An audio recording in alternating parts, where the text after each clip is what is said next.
Hey there, everybody. So good to see you. I hope you're doing really well. I hope you're doing really great. Let's get into some mythology, creatures, researching, and more. See you in a bit. You say I make you nervous, a tragedy, I'm a beautiful disaster, a reckoning, you wonder how I got this way. You think I'm someone to be saved, someone to clean up and tame. Oh, some things never change, never change. You think I would look pretty on your arm once you cover up my bruises and battle scars, but it always ends the same. Welcome on in, everybody, again to Mythology and More Research Lab. How have you been? How have you been? My name is Jenna O'Malley. I am your soul writer, and I'm here with my partner in crime, Mama Maggie. Hello, hello. How are you? Hello, lovelies. Mama Maggie Ward, independent author, stroke survivor, migraine overcomer, and look what finally showed up. Yeah, 3 days late for my launch, but it's here. Yeah, so yay me. Book number 12. But today we're going to be talking about things that some of the creatures that I mentioned in the Spartan Chimera, because Spartan Chimera is a Greek myth with Assyrian, Babylonian, and Egyptian mythology kind of blended in, new retelling. So that is what I'm going to be talking about today. Today we are talking about wings and things. We're talking creatures with wings. And I have a full hour for you guys. We have a lot to talk about as far as different mythology that's going on, different kind of creatures. There is so much more than just, oh, it's an Anglo-Saxon dragons, which, by the way, those dragons that you know, they are not really as old as you think they are. And they're not always actually dragons. Yeah, what we think of dragons and what are traditionally known as dragons are not necessarily the same things. So yeah, we have got some very, very interesting things to look at today. I am super excited for today's stream. Sorry, I'm closing a few extra tabs. It is going to be a busy day. I have my headphones on and my directional mic because I am trying to mute the massive storm we have going on outside right now. I can't hear it like I did before, so you sound great. Yeah, I'm just glad that I was able to get outside before it hit and get all my beautiful flowers covered because, yeah, my garden. All right. So, hello, everyone. Hello, Sam. Hello, Rita. Hello. Let's see. I know Rachel is going to be jumping over here as soon as she finishes her stream. Because she has her whole Dragon Tasker series, very interested in dragon adjacent things. So I love her books so much. As a pair of people who enjoy the meta sprawling cognitive meta spaces, we appreciate what Rachel's doing with dragons to keep them current. Just saying. Sending us for the win. Oh yeah. Okay. Now I'm gonna scoot some things around so I can see everything while I'm working. Come on, slide. Okay. So first thing we're going to talk about is dragons. We have a lovely, very lovely Chinese dragon right here, and this is, of course, modern day Komodo dragons, which are dinosaurs. Yeah. I love dinosaurs so much. They look like basically Asia's version of what goes on in Florida, and I'm here for it. Like, if Komodo dragons and alligators and crocs were once dragon-like creature dinos, I'll take that. Yeah. Well, the thing that like most people don't know is like Komodo dragons actually have a venomous bite because they excrete venom in their saliva. They don't have like fangs and like venom sacs like snakes do, but they do have venomous bites. So there is that dragon breath can apply. Yeah. So what we're going to talk about for the first few minutes is types of dragons.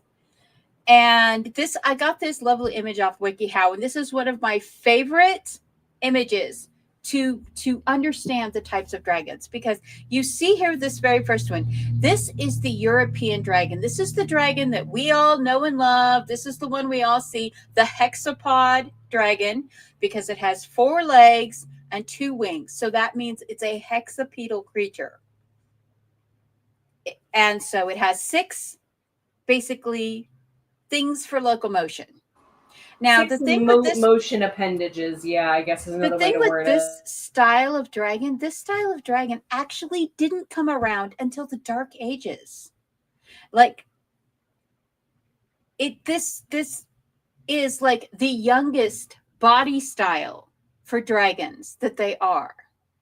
Now, more commonly, you probably know the Drake style dragon, which is a non-winged dragon, or like the Hydra, which depends on which version of the Greek myths you read. The Hydras did not necessarily have wings.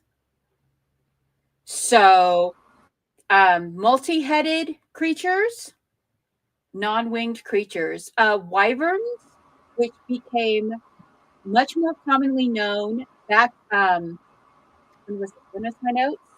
My notes say 400 Common Era. Correct. Is a quadrupedal dragon, 2 hind legs. The 4 legs have turned into wings. This is basically a pterodactyl. Like we were joking about dinosaurs, this is basically what you would have as a pterodactyl. Cockatrices. And this is normally where I ask, do you have a dragon or do you have a wyvern? Because a lot of people have wyverns, not dragons. So the dragons would not like you confusing their people, ? Their cousins. Yeah. Yeah. Cockatrices are considered a dragon because it's a chimera. This is a chicken, snake, bat chimera that will kill you. Okay. If you know D&D, if your dungeon master or game master says you're fighting a cockatrice, you run. You run. Those things are insane. Yeah. Next, we're going to look at the amphitheater. Now, these are the beginning of the legless dragons. As you can see, here's a worm that is basically the worm, the sea serpent. Worms, dragons are basically in the ground. They are burrowers. Sea serpents, swimmy, pull down ships, things like that. Quetzalcoatl is the Nahuatl or Mayan and Inca Aztec myths about the feathered serpent god, relates into their creation myths. And then amphitheaters. These are the ones that I have. I call them quetzals. They're feathered serpents. My quetzals are have 4 wings in the Relic of Time War series. 4 wings with claws on the end that they climb with. So they're basically gliding and climbing style dragons. I think that's also where a lot of dragon type and water type Pokemon get their ideology behind those 3 specifically. Yeah, these are, and even what is it? The big rock one. Onyx. Yeah, he would be a worm. He would be a worm. He's a rock worm. Literally, he's what happens when you turn a caterpillar into rocks and make him a big worm. Yeah. Lindworms only have the 2 front legs, and they have the serpentine tail. They are also a burrowing, cave-dwelling species. The salamanders, we do know of salamanders from the fire salamanders from all different kinds of myths. They live in lava, and they like it a lot. Then we have I'm sorry to interrupt. From Monsters Inc., Randall is a salamander type kind of mockery, and I wondered if your ears were burning, Rachel. Yes. Welcome. Miranda says, I don't think I've known any dragon without wings. There's more without than with, I think. There are more dragons without wings than with wings. Chinese dragons are also represented as worms, sea serpents, and quetzalcoatls, or amphitheaters. This is the ground type Chinese dragon. A lot of them. This is the never ending story luck dragon type of Or dragon. Yes. basically Mushu blown up. What Mushu wished he was in Mulan. Yeah. Yeah. And with the Oriental dragons, they are all elemental based. All dragons are elemental based when you get into the Chinese, Japanese, and Korean and Filipino mythologies. All dragons are elemental based. They're all tied to sea. They're tied to storms. They're tied to winds. There are a few earth dragons, a very few earth dragons, but mostly these are atmospheric and elemental dragons. And normally, if they're earth dragons, it's like they're gold or silver, or like they tie to a specific part of earth, not like earth as a whole. I've noticed. More like metal. Different metals, different precious gems. Yes, but these are the types of dragons. And because dragons are so well known, I'm going to kind of skip, we're going to shortchange the dragons and kind of skip through them. This one is one of my favorite mythologies. And this one is considered a dragon. It is a horse. It is a dragon horse called a longma. And this is a forest dragon in Chinese, Japanese, and Korean culture. Sometimes they're good creatures. Sometimes they're bad creatures. They tend to eat people. So don't anger them. Yes. These are what Maleficent looked like when she was in dragon form, if she was Asian, in my opinion. Yeah, yeah. But this is it actually has a horse body type, which when we get to Pegasus, we might skip back to this one. But this one is very interesting because longmas, sometimes they steal children. Sometimes they bring children home. If you are a bad person in the forest, like if they catch you doing harm, they carry your soul off. So yeah, it's one of those things where they're like, what is it? The Yule cats. Sometimes they're a good thing. Sometimes they're a bad thing. All right, so we are going to jump into phoenixes first of all. Yeah, but anyway, I love longma. I love the dragon horse. Sometimes they're depicted with wings. Sometimes they're not. They're considered a sign of wisdom. If you see one, it's either good luck or bad luck, depending on that kind of person you are. So yeah. Where did I?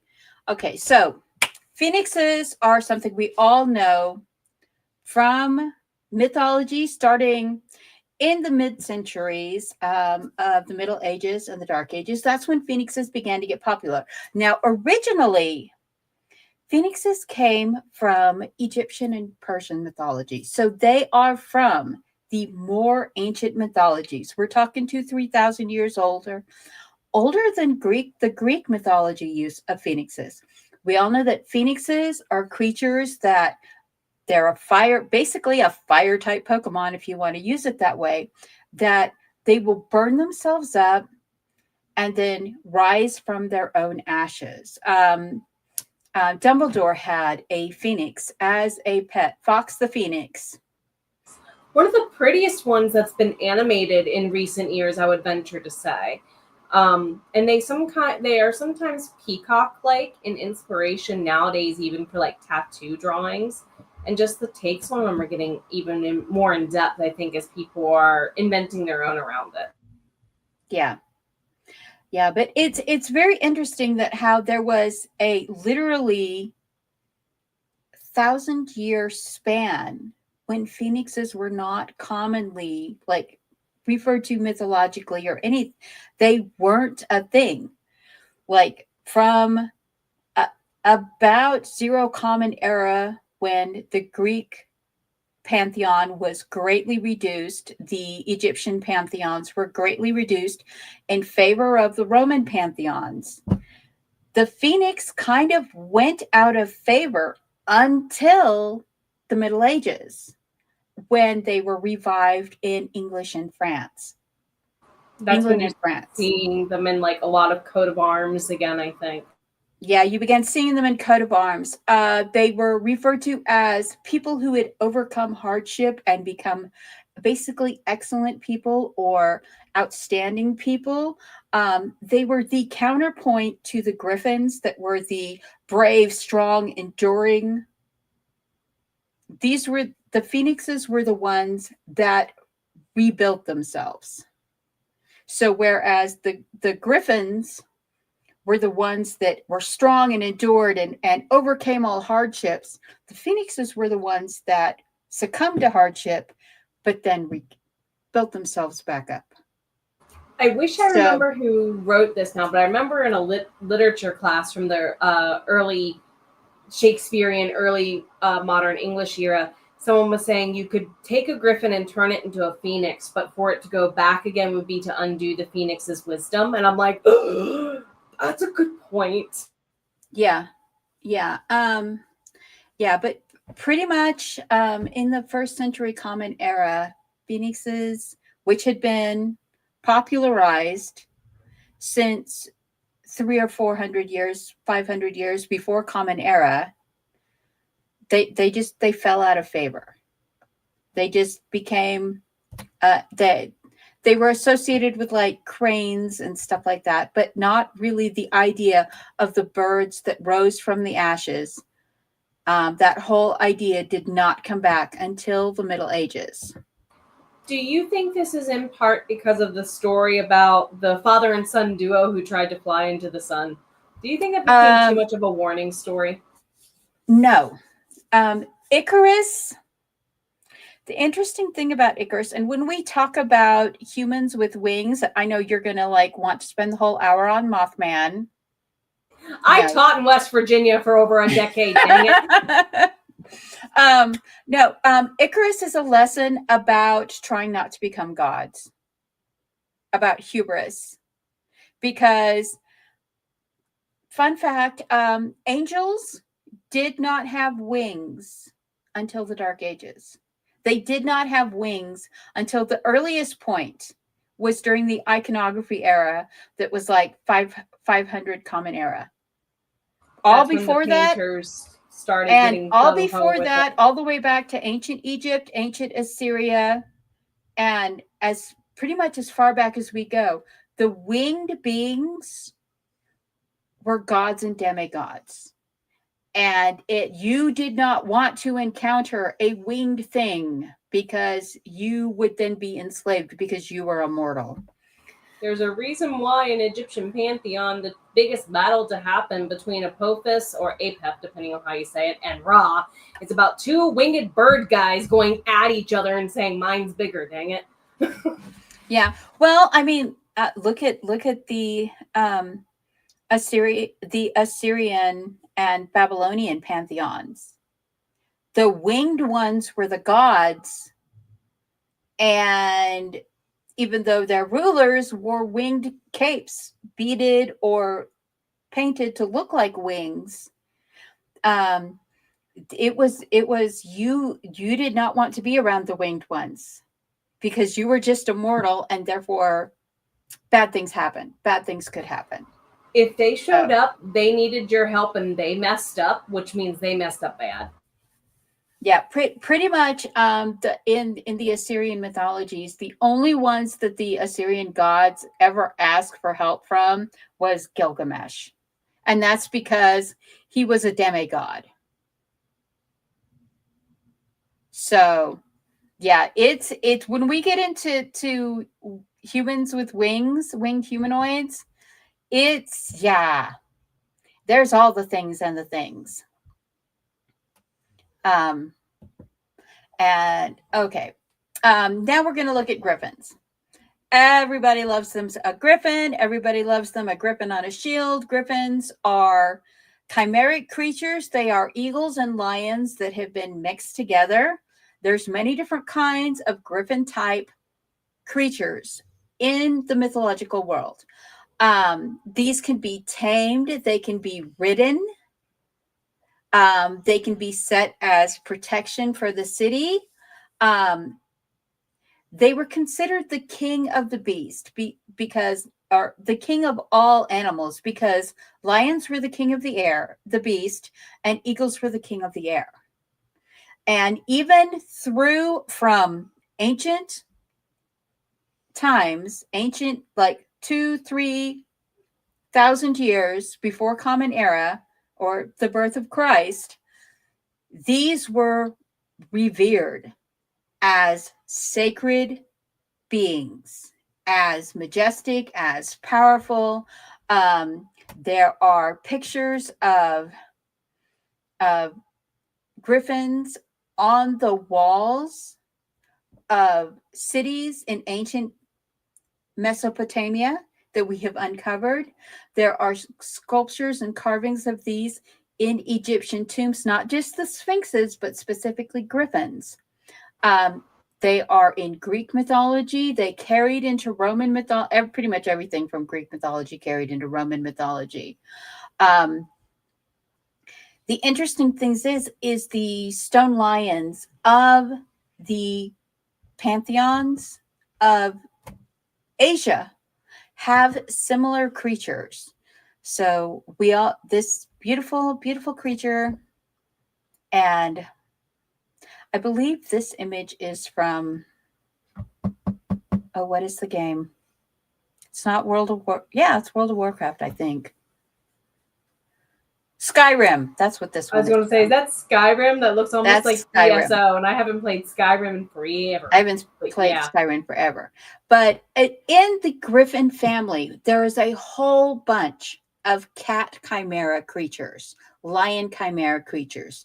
This right here, beautiful lion, has gorgeous wings, tail of a scorpion.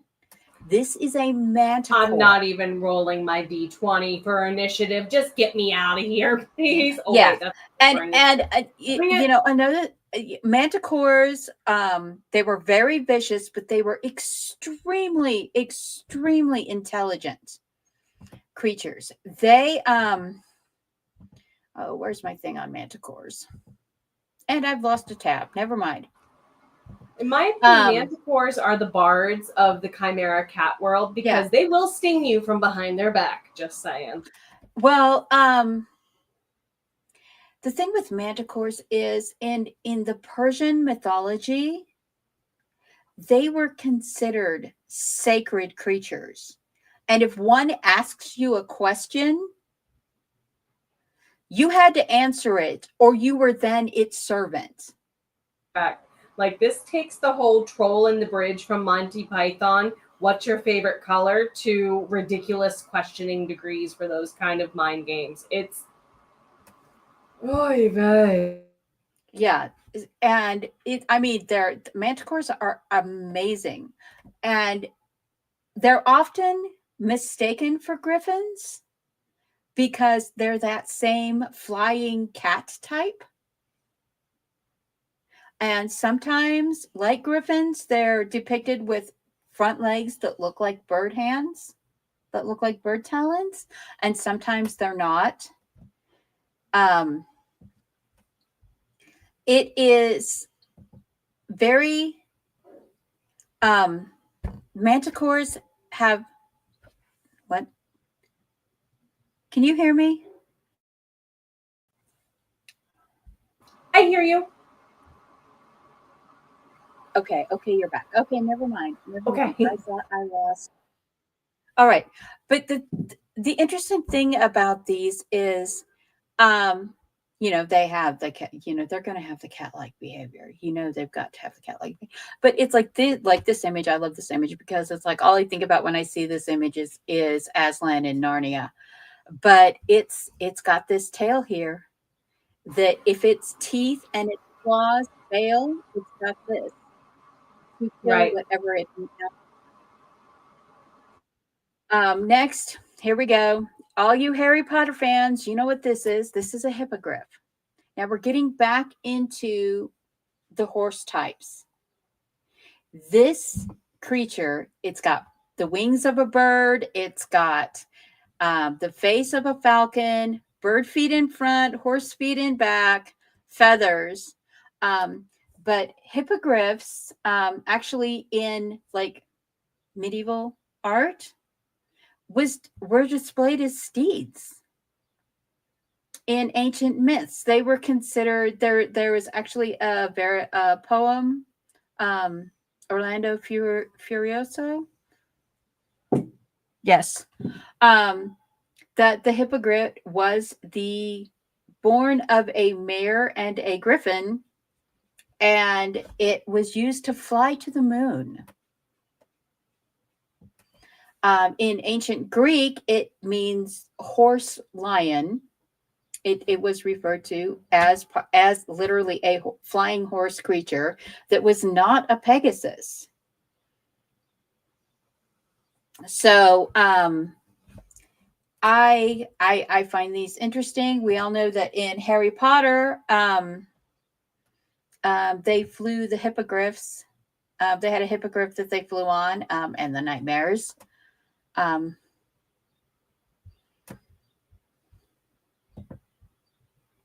And that leads us through to the next section. Oh, whoops, I forgot about sphinxes. Sorry. This is the Egyptian Sphinx. They also like their mind games. Oh, yeah. The sphinxes will ask you a question, and you will be... there's... who was it that faced this, that had to answer the riddle of the Sphinx? Oedipus had to face the riddle of the Sphinx. What goes by day starts out on 4 legs, goes to 2 legs, and back to 3. A human. You start as a baby, you go up 1, 2, and then you're an old person with a cane. Yeah. Head or torso of a human, wings of an eagle, tail of a serpent, body of a lion.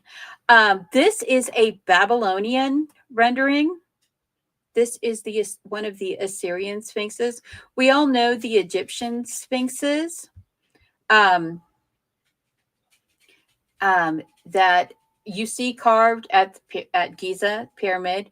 You will also see them inside a lot of temples and tombs. They were considered guardians of temples and tombs.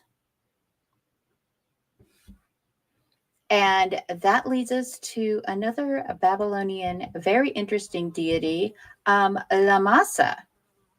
This is one of my favorites. Lamasu, this was the gate guardian.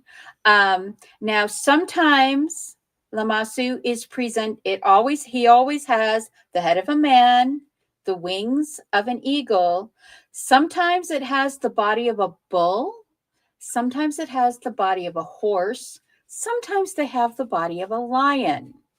So kind of picture what was common to that area was the bottom part. Can you imagine walking into the ancient city of Ur, or the ancient city of Babylon? And this is a little post. This is half as tall as a person, this little post right here. And something this big is on both sides of the gate. And on both Egyptians were scared. And on archways, and this is a representation of their king. This is also their god of war. So, to be presented with these deities, I use this particular shapeshifter as one of my creatures in Spartan Chimera. He is the crown prince who helps Pelagia escape from the city of Babylon. Now, this image right here, this is 700 years before Common Era. This is during the Greek city-states when they were having wars and struggling to build things and allegedly burning Troy to the ground. They had cities that they had this on every archway, not just at the gate, but on the archways throughout the city. They had murals painted in brilliant colors, blues, reds, laced with gold, of this giant winged man-faced king with the body of a horse or a bull or a lion. How much do you think it cost them to make one of those? This is a 40-ton statue, and there were two flanking the castle, the main castle and of the kings. So, and look at how detailed it is. It's amazing. Can I zoom in? To be able to afford to pay, even just to commission that based on unwilling labor, we'll call it, put it that way, that'll cover all bases. It would still be mighty expensive, and at least a couple years or more to finish this, especially if it's colored in. And we're talking about they're using stone and soft metal tools. And the detailing is just amazing in the beard, in the hair, on the beadwork, on the feathers. And these are as big. These are as big as the blocks that they have in the pyramids at Giza.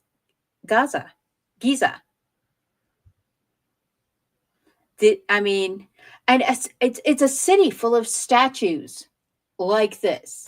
It is Theopolis, but the people still lived there. That's a good point. So, yeah. These are amazing pieces of artwork. These images of Lamassu, who is both king and god. The protective demigod spirit that watched over the Assyrian Empire. All right. Now we're going into Pegasus. We're getting into our horses. Yes. Oh, we all love Pegasus. Pegasus is so pretty. Pegasus was a pain in the butt. Pegasus was allegedly born when Medusa's head was cut off by Perseus. When Medusa was impregnated by Poseidon, or Zeus masquerading as Poseidon, depending on who you ask, depending on which version of the myth you read.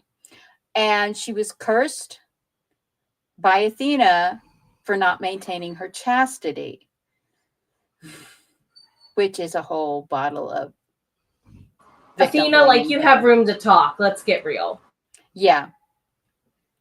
And so she became a Gorgon, and in some of the versions of the myth, when Perseus cut off her head, Pegasus and her brother rose up from the blood that was spilled, or came out of her neck and were born. There's also the side myth that they were created by Zeus as his personal steeds, and he had a whole flock of them. Which I think is more where Disney took their, let me take this cloud and boom, a gift for my kid. Not exactly how it happened. Yeah. But Pegasus isn't the only winged horse in the Mediterranean mythologies. We have a kind of terrifying creature that is called the tulpar. Now, tulpars are it's a Turkish mythology. It is a mix of a horse and a bird of prey birthed these creatures. But it is very, very interesting because during the Mongolian invasions into the India, kingdoms of India and the near Middle East, there is a legend about a heavenly horse, and it's a flying horse. And the story is that this young boy loved his horse, always took care of his horse, and his horse died. And he was so upset by it and so grieved by it that the gods took pity on him and sent his horse back to him. Now, Tulpar is a very interesting myth to face because Tulpar is either this celestial winged horse bringing who is like the counterpoint of the Greek Pegasus, they symbolize unparalleled speeds. They can fly 1,000 miles in a night. That they catch the sun. They are the first to catch the sun's rays, and as they run across the sky, the sun follows them. They carry souls into the afterlife, or they stomp to death those who are wicked.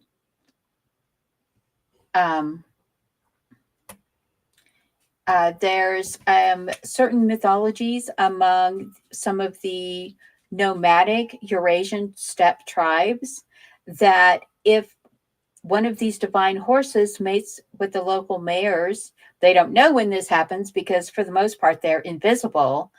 But then they will end up with a very sudden, the mare will give birth to a very strong, unusually beautiful stallion.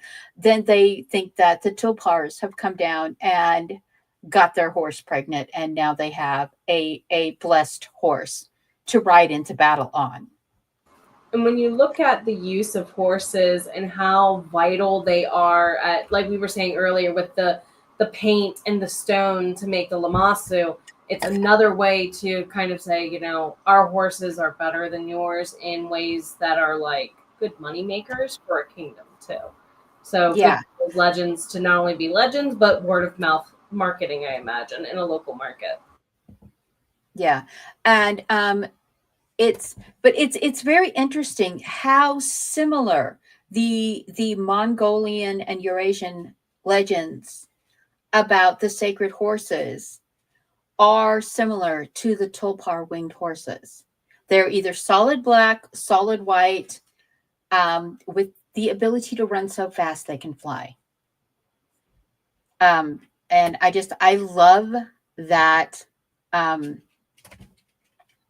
you can see the cultural overlap of these creatures, because everyone likes to think of all of the mythologies as being these little separate things very far apart from each other and everything. And people traveled.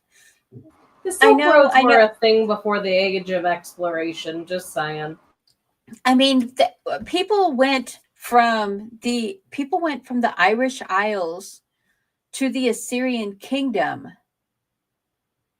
100, 200 years before the birth of Christ. And even Assyrians preferred Russian brides for their red hair for a reason from the Viking groups that traveled down and interacted with them in the rivers. And silk, there are types of silk that have been found, archaeologically found, in the Egyptian tombs. And they talk about mostly the linens in the Egyptian tombs because silk decays at a different rate than linen.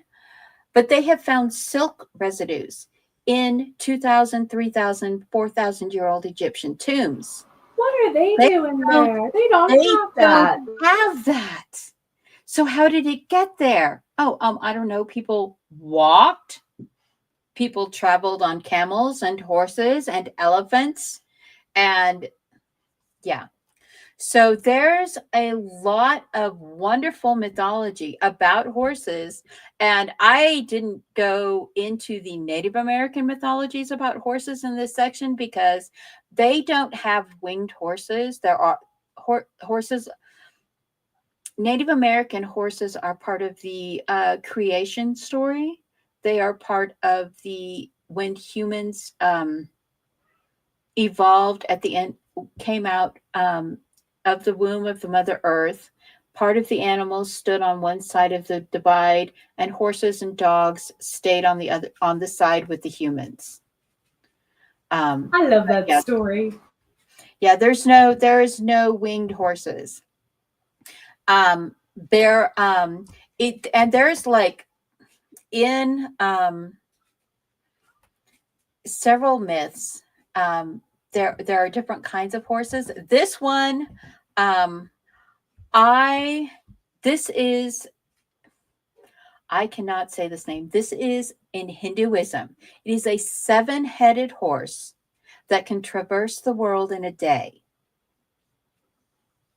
I imagine one head for each day of the week is my Eurocentric translation on that. Yeah. Allegedly, this horse, the name is, and I'm going to spell this. It is UCHCHAIHSHRAVAS. I'm not going to do them a dishonor of trying myself either. Yeah, no. It is in the Ramayana text as one of the sacred creatures talked about by the god Krishna to one of the prophets. And it's whoever rides this horse is the king of the earth. And it's I do not know much about this because I am not super familiar with the Hindu pantheon and Hindu mythology, but it was very interesting for me to reading about this horse when I was doing the research, that it can run fast enough that it can fly, and that the god king of heaven, Indra, used it for his stallion. Yes. When I took post-colonial literature in college with someone who's of the religion, he said that very much this would be equated to your horse that Ares would ride, horse that Apollo would be with, kind of level of honor for this creature. And for it to show up to you, especially if it shows up to you when you're a child, you're gonna end up somewhere high in government or religion, kind of symbolically, is what was impressed upon us as students. Yeah, but if you look down by its feet, it's not a very big picture, but you can see that it's got little wing shapes on its feet, like Apollo and kind Mercury. of like Hermes, like Hermes shoes even. Yeah. And here's the sun god. Yeah, that's just it. But so not all winged horses have wings on their back. The next one that I'm going to show you, this is Kamadhenu. This is the sacred cow mother. She is the one that is the miraculous cow. She is not deified in Hindu, according to my research. She is not deified, but she is the representation of the sanctification of cows and the god, and kind of considered the goddess of cows, but not like worshipped as a deity. Mm-hmm. The other name for her is Sharebi. I hope I'm saying that right. Close enough. The face of a woman, the wings of a parrot, the body of a cow, and the tail of a peacock. And I love how beautiful this image is. I really do love how beautiful this image is. And this is one of the deity creatures of mythology that would explain why people of that religion don't eat a lot of red meat. Yeah. She evidently just came out of the churning cosmic ocean. She is considered a daughter of the creation god, and allegedly his wife was a sage or oracle. But Kamadhenu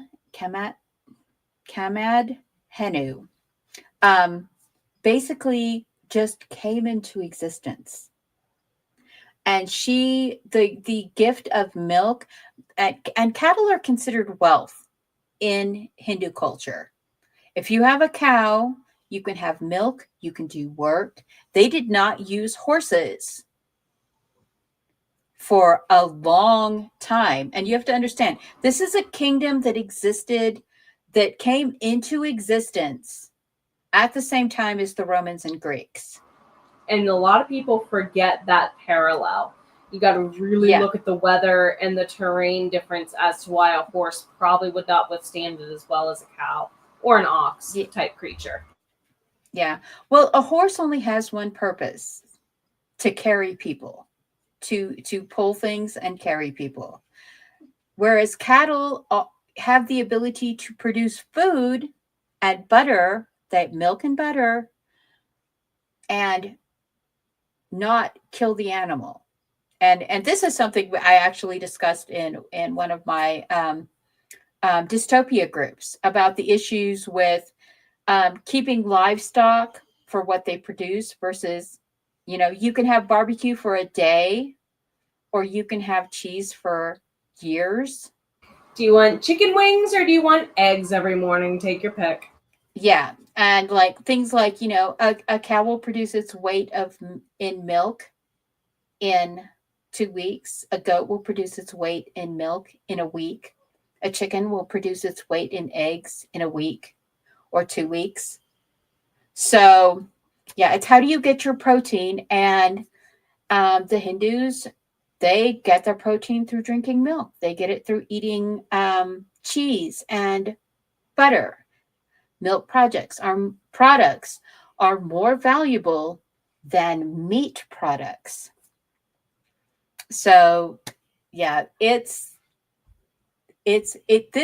whole cow deity thing reminds me a lot of, let me go back to Lamassu, of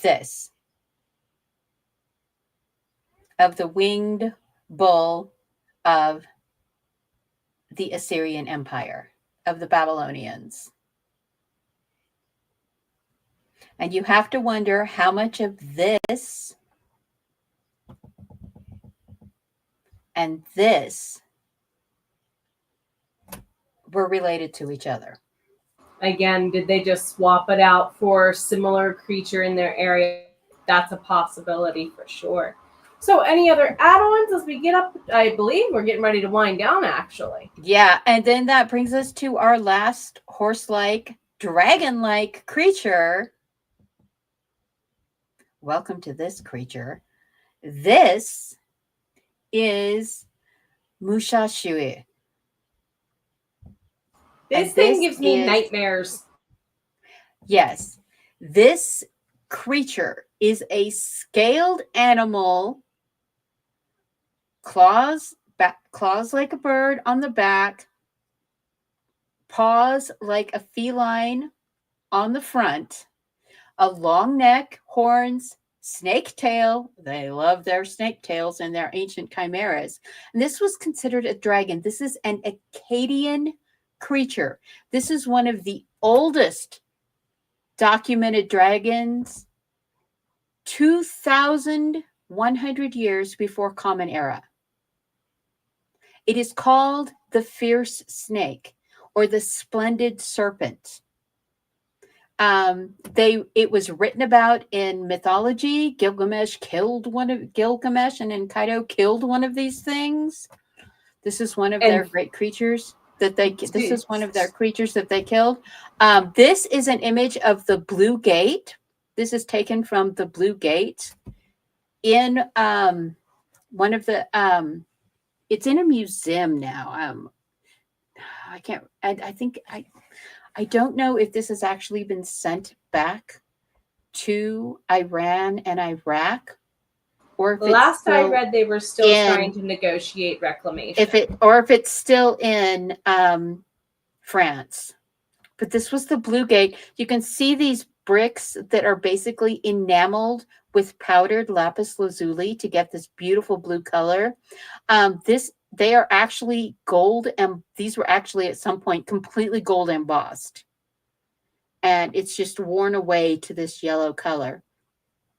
But yeah, could you imagine seeing this? You're going into a city to meet the king. And before you meet the king, before you see the giant statues of Lamasa, these is what is on the walls outside.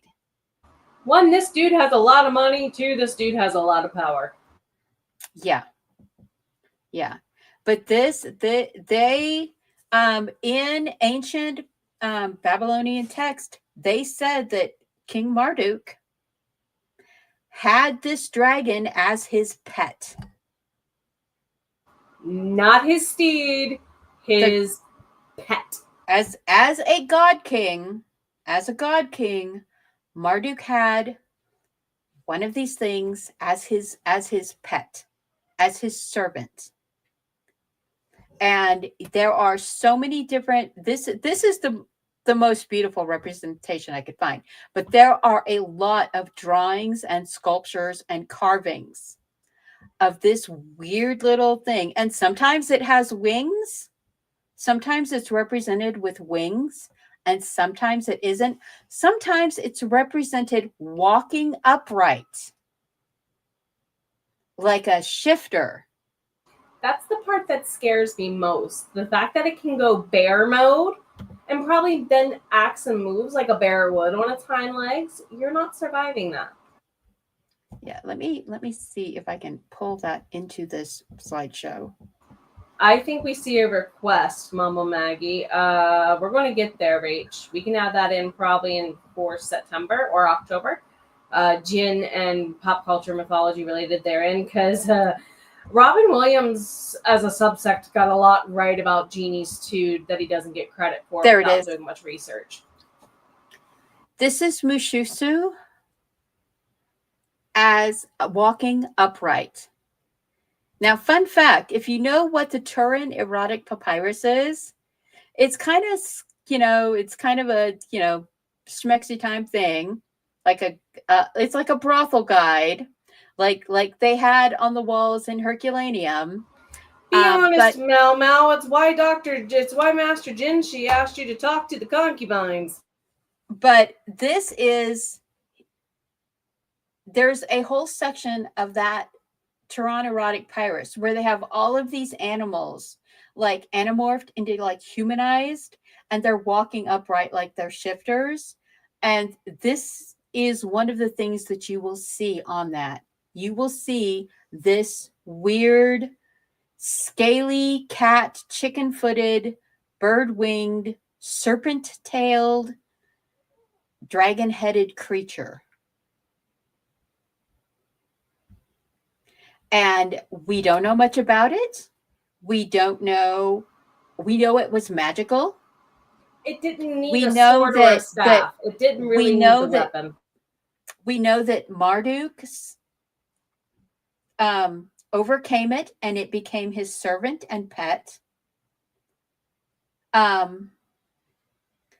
we really, because we're talking 4,000 years ago, we really do not know much about this, what this thing was, what it did, what it represented, only that it became the God King's pet after the God King overcame it. There is literally not much known about it prior to Marduk's. I know someone that I could ask, but it's extremely, you got to know where to find the primary source on that, and it's still debatable. Was it fiction or not? And it is right, and especially right now, it is extremely hard to get anything out of the Middle Eastern countries that is not Islam based.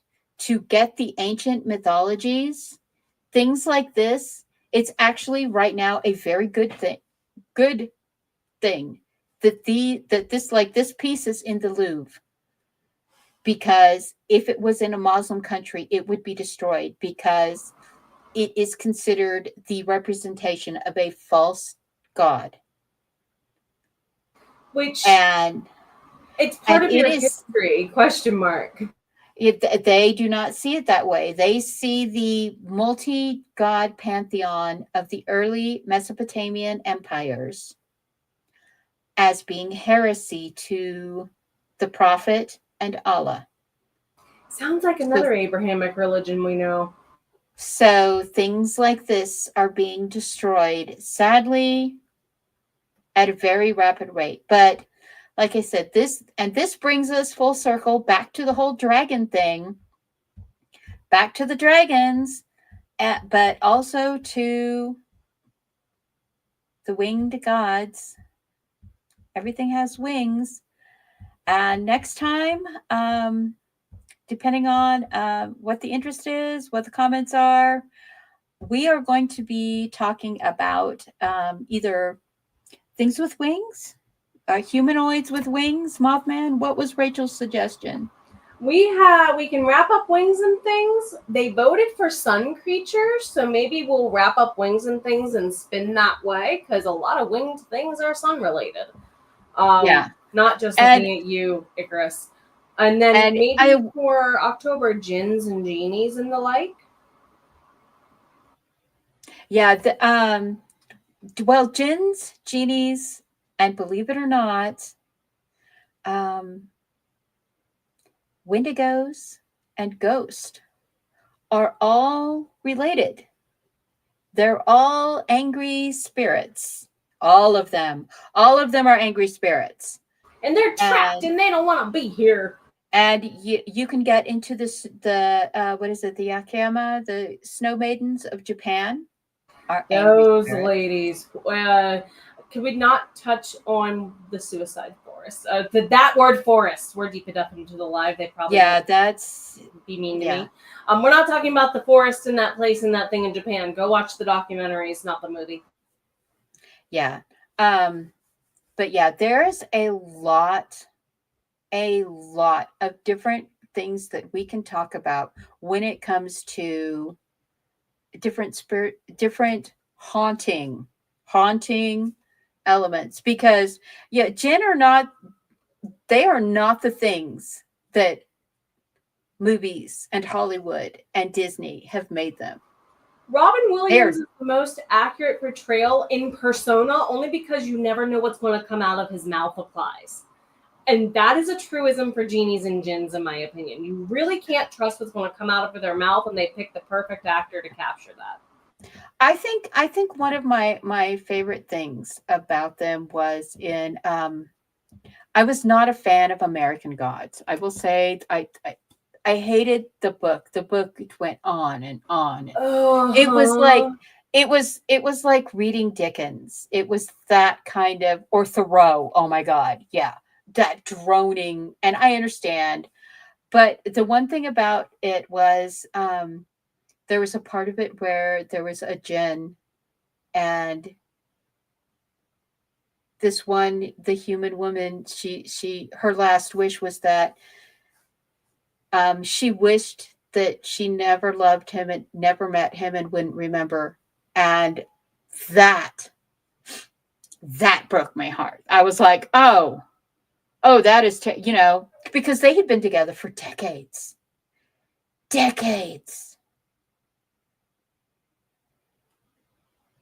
So, yeah. I think we'll go that route. I think we're taking July off.